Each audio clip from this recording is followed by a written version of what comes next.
Hello guys, ഞാൻ ഇന്നിവിടെ വന്നിരിക്കുന്നത് ഒരു ഫുഡ് വ്ളോഗുമായിട്ടാണ്. അതായത് ഡ്രം സ്റ്റിക്ക് കണ്ടില്ലേ, ഡ്രം സ്റ്റിക്ക് അല്ലെങ്കിൽ മുരിങ്ങയ്ക്ക. അപ്പം ഏറ്റവും നീളമുള്ള ഒരു വെജിറ്റബിൾ ഐറ്റമാണിത്. കണ്ടില്ലേ, അതിൻ്റെ തൊലി ചീകിയെടുത്തിട്ട് അതിനകത്തുള്ള കാമ്പ്, മുരിങ്ങയ്ക്കയുടെ കാമ്പെടുത്തുള്ള ഒരു തോരൻ. നമ്മൾ സാധാരണയായിട്ട് മുരിങ്ങയ്ക്ക അവിയലൊക്കെ വയ്ക്കുമ്പോൾ മുരിങ്ങയ്ക്ക മൊത്തം അതിൻ്റെ ഈ തോടോടുകൂടിയാണ് നമ്മൾ ഇടുന്നുണ്ട്. ഈ ഭാഗം അതിനകത്തുള്ള ഇത് നമ്മൾ ചിരണ്ടി എടുക്കണം. ഒരു മുറത്തിനകത്തൊക്കെ വെച്ച് തവിയോ സ്പൂണോ ഒക്കെ വെച്ച് ഇങ്ങനെ പിച്ചാത്തിയോ ഒക്കെ വെച്ച് ചിരണ്ടി എടുക്കാൻ സാധിക്കും.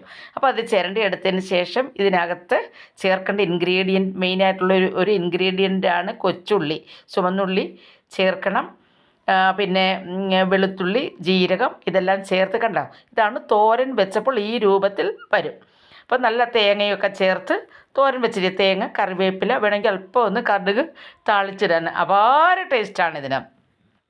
അതായത് നമ്മളിപ്പോൾ ഇങ്ങനെ ചെയ്യുന്നത് ഇതൊരു കൊച്ചു കുഞ്ഞിന് സ്കൂളിൽ കൊണ്ടുപോകുന്നതിന് വേണ്ടിയാണ് നമ്മൾ ഇന്നിപ്പോൾ ഇത് തയ്യാറാക്കിയിട്ടുള്ളത്. കാരണം ഈ മുരിങ്ങയ്ക്ക അത് നേരെ അങ്ങ് ഇടുകയാണെങ്കിൽ അത് കുഞ്ഞുങ്ങൾക്ക് എടുത്ത് കഴിക്കാൻ വലിയ ബുദ്ധിമുട്ടായിരിക്കും.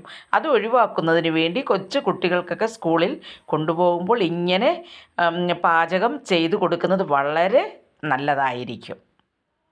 ഒരു ലൈക്ക് ചെയ്യണേ.